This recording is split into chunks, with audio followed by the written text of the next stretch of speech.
They say ghosts don't linger on holy ground, that Koyasan, this sacred mountain cloaked in cedar trees and Buddhist prayers, is a safe haven for the soul. They say that. But tonight, the mountain said otherwise. 12 of us had gathered in the temple courtyard, locals, pilgrims, travelers. The air hung thick with fog, unnaturally thick, like it had weight. Thunder rolled somewhere beyond the peaks, low and slow, like the growl of something ancient waking up.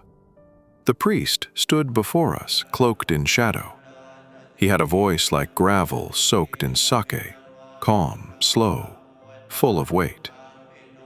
People whispered he had once spent 3 days alone in the okunoin cemetery and came back different. Not worse, just different. We sat cross-legged on old tatami, lanterns flickering weakly around us. Just enough light to see the outlines of the others. Just enough darkness for fear to hide in the corners. Then he began the tale. Ogiwara Shinojo was a samurai of quiet sorrow, a man who once held his sword with pride, but now held only grief. His wife had passed, illness they say, and the fire inside him had died with her. He moved to the countryside, far from the wars and the noise, and each night he sat alone on his porch, watching shadows move where nothing should move. Then came the first night of the lantern. Ogiwara saw her, a woman with skin like moonlight and eyes like calm water. Her name was Itsuyu. She stood at the edge of the path, her long black hair swaying without wind. Behind her, a silent maid carried a lantern marked with a red peony blossom. Otsuyu smiled, and just like that, the years of loneliness in Ogiwara's heart spilt from him. He didn't question where she came from, or why her presence made the night air colder. She returned the next night, and the next, each time the peony lantern glowing like a beacon. Ogiwara and Otsuyu fell into each other's arms night after night, tangled in whispers and heated lovers' embrace. The maid never entered, just stood in the shadows, still as a gravestone. But something was wrong. Ogiwara never saw her in daylight, never saw her reflection, never heard her heart beat. And still, he welcomed her, craved her. Even as his body grew thin and pale, like something was being drained. One day, a concerned neighbor saw the women arrive, and when the maid walked around the side of the house, he crept over under the cover of darkness and peeked into Ogiwara's house.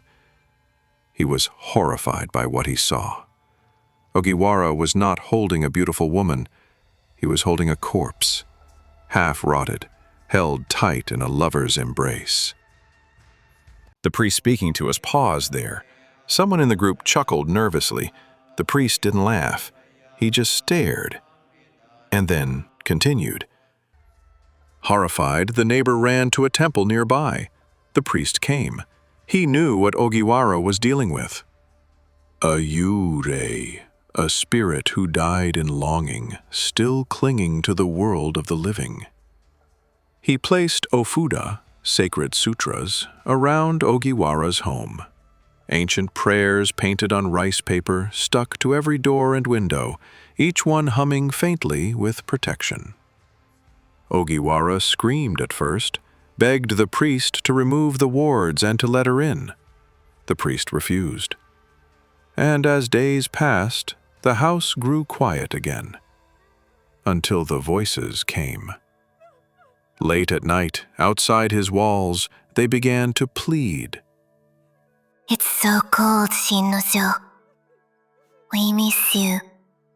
No one understands you like we do. Please, don't leave us out here. Night after night, softer, sadder. The maid's lantern casting faint red circles across the rice paper walls. And one night, Ogiwara couldn't take it anymore. He tore the ofuda from the door and opened it. The wind rushed in, and with it, Her. The next day the house was empty. No trace of Ogiwara.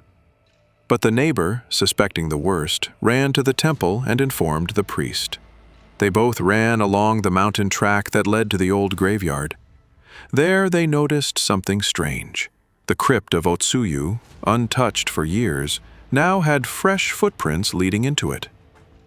They opened the tomb. Inside was Ogiwara, cold and lifeless, his body wrapped around hers, her decayed arms locked around his chest, his face frozen in a scream, as though in his final moments he had finally seen what she really was. The Koyasan priest looked around at us, his story finished. But the night wasn't over. The fog had thickened. The trees bent in the storm like they were reaching, their twisted limbs trying to grasp someone. The wind howled like it knew it was us the trees wanted. He told us to extinguish our lanterns and to walk home in silence. Some ghost stories are just that, he said. Stories. But others are hungry. They wait, they listen, and sometimes, when their names are spoken out loud, they come back. I didn't sleep that night, none of us did. I dreamed of a woman at the edge of the forest, pale as bone, eyes too soft, a red peony lantern swaying in her maid's hand. She smiled at me and whispered, "No one understands you like I do."